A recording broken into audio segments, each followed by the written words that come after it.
No Evangelho de hoje, Jesus nos fala sobre uma luta espiritual constante. Ele diz que quem não está com ele está contra ele, mostrando que não existe espaço para indiferença na vida de fé. Mas na prática, como podemos identificar e combater as pequenas tentações que nos afastam de Deus? Eu quero conversar sobre esse assunto agora com o Padre Lucas Carvalho. Padre, bom dia. Seja muito bem-vindo aqui ao nosso Santo Café. Bom dia, Wilker. Bom dia a todos os nossos telespectadores desse abençoado programa Santo Café. Uma alegria poder, no início desta manhã, ajudar a meditar um pouquinho a palavra de Deus. Alegria recebê-lo também, Padre. Eu queria que o senhor começasse explicando para a gente o que significa viver em constante vigilância espiritual nesse contexto do Evangelho de hoje. Se nós pudéssemos resumir a vida cristã e a experiência da fé cristã em duas palavras, essas duas palavras seriam perseverança e vigilância. A perseverança, porque lutaremos na fé até o fim. E a vigilância, porque ficaremos atentos até o fim sobre aquilo que nosso Senhor tem a nos dizer, sobre aquilo que a palavra dele nos ensina e se a nossa vida está sendo adequada a esta forma de viver que ele pede. O tempo da Quaresma, portanto, nos ajuda de forma especial nesta vigilância. Isto significa dia após dia, momento a momento, sentimento a sentimento, atitude após atitude, nós estarmos atentos. Vigilância corresponde, portanto, à atenção. Atenção a nosso Senhor e atenção ao que nosso Senhor pede de cada um de nós. Muito bem. E como que a gente identifica e combate as pequenas tentações que nos afastam de Deus? Exatamente o que se opõe à nossa vigilância, à nossa perseverança, é a tentação. A tentação é sempre aquela proposta, quase que sempre sedutora, encantadora e, na sua maioria absoluta, uma proposta mais simples, de mais fácil adesão, que nos afasta da vigilância, que nos afasta da perseverança. Dia após dia, nas mesmas circunstâncias em que somos chamados a estar atentos, somos também provados. O inimigo de Deus, portanto, o nosso inimigo, o demônio, que se utiliza das mais diversas formas de tentação, ele sempre vai procurar o momento em que nós estivermos mais centrados, mais concentrados na vigilância. Não sem propósito, nós iniciamos a quaresma com o texto da tentação de Jesus no deserto. O diabo escolhe o momento em que Jesus está mais voltado ao Pai, mais voltado para as coisas de Deus, para justamente ali fazer a sua investida. Então, a tentação, ela é similar, ela é consonante à nossa vigilância. Quanto mais vigiamos, mais suscetíveis à tentação estamos. Mas um homem e uma mulher de fé vigilante é um homem e uma mulher de fé com muito mais elementos para vencer a tentação. Perfeito. Padre, essa tentação, muitas vezes, ela se manifesta na nossa vida de maneira sutil, não é sempre tão clara assim, né? Então a gente precisa ficar muito atento para não deixar que essa tentação nos domine, correto? Exatamente, Wilker.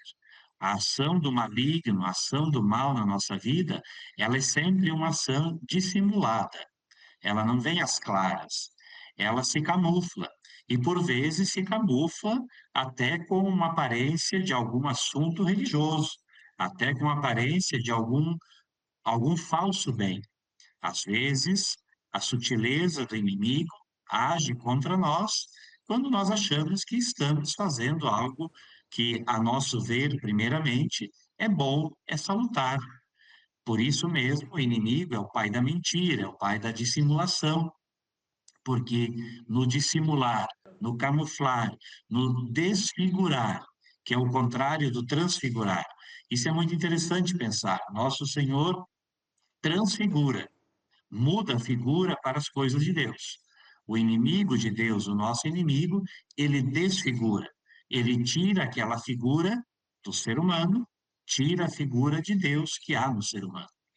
Muito bem. E qual que é o papel, Padre, da oração diária nessa luta espiritual que a gente está tratando aqui hoje? O grande Santo Agostinho resume de forma mais adequada, diz ele, a oração é o respiro da alma. Poderia a alma viver sem respirar? É claro que não. Logo, nós precisamos respirar espiritualmente. E respiramos espiritualmente rezando. A oração é a força da vigilância. A oração é o que sustenta a vigilância. Ela é o passo primeiro e último da vigilância e da perseverança. Rezar, sabemos de forma simples, é falar com Deus. Falamos com Deus na oração, e ao falar com Deus, vigiamos. Portanto, falar com Deus, rezar, orar e vigiar, diríamos assim, é um nexo, algo que não se separa, está necessariamente ligado. Perfeito. E quais são os sinais de que a gente está se distanciando da fé, se distanciando de Deus? A primeira coisa, sabemos pela experiência da fé, é a não oração. Quanto mais nos distanciamos da vida de oração, tanto mais nos distanciamos de Deus. Mas não só rezar, rezar e praticar, transformar em vida concreta aquilo que se reza.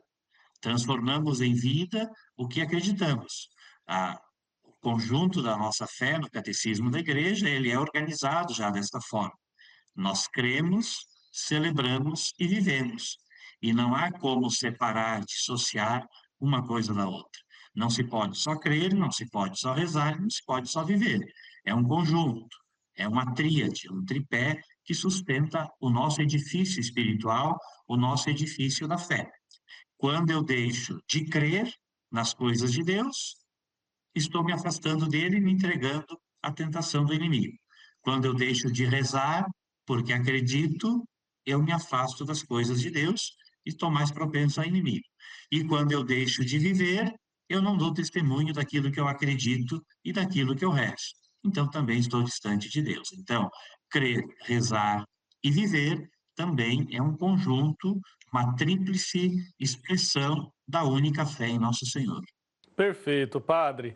A gente tem que buscar o caminho dessa santidade, né? Buscar evitar o mal, mas às vezes a gente acaba pecando. Eu queria que o senhor falasse para a gente sobre a importância da confissão, especialmente agora nesse período quaresmal. De fato, justamente por Deus conhecer a nossa fragilidade, ele quis deixar para nós instrumentos salutares para o nosso exercício de conversão. Um destes instrumentos, tal, poderíamos dizer, o primeiro e principal instrumento salutar que nosso Senhor deixou para a nossa conversão é a confissão sacramental. É um sacramento. O que é um sacramento? É um sinal visível e eficaz da graça de Deus, que é invisível. Nós não vemos as coisas de Deus, mas nós vemos os sinais das coisas de Deus. E entre esses sinais estão os principais, que são os sacramentos. Um deles é a confissão. A confissão, então, ela é um instrumento oficial pelo qual a Igreja de Cristo, a Igreja Católica, a Igreja de Cristo, entrega e oferece para nós a graça da salvação, possibilitando assim que esta graça oferecida e dada a nós cause em nós um resultado, que é a nossa conversão, que é o perdão dos pecados. Então, temos um meio formal, oficial e prioritário de nos reconciliar com Deus, com os irmãos e conosco mesmo, que é o sacramento da confissão. A confissão, ela é um sacramento que se repete. Eu posso buscar a confissão tantas quantas vezes for necessário. Para os católicos, desculpe a expressão, diríamos assim, para os católicos mais relaxados, mais desleixados, a Igreja recomenda 2 vezes ao ano a confissão, por ocasião da Santa Páscoa e por ocasião do Santo Natal. Mas não significa que se restrinja a essas 2 vezes. 2 vezes é o mínimo, é o básico, mas podemos fazer mais do que o mínimo, mais do que o básico, e confessar-se regularmente, sempre e quando houver necessidade. Perfeito, padre. Muito obrigado pelo seu tempo aqui com a gente, por compartilhar conhecimento também com quem nos acompanha. Um abraço e até a próxima, viu? Um abraço, Wilker, um abraço a todos os telespectadores da TV Pai Eterno e do Santo Café, sempre à disposição. É isso aí. Obrigado. Tchau, tchau.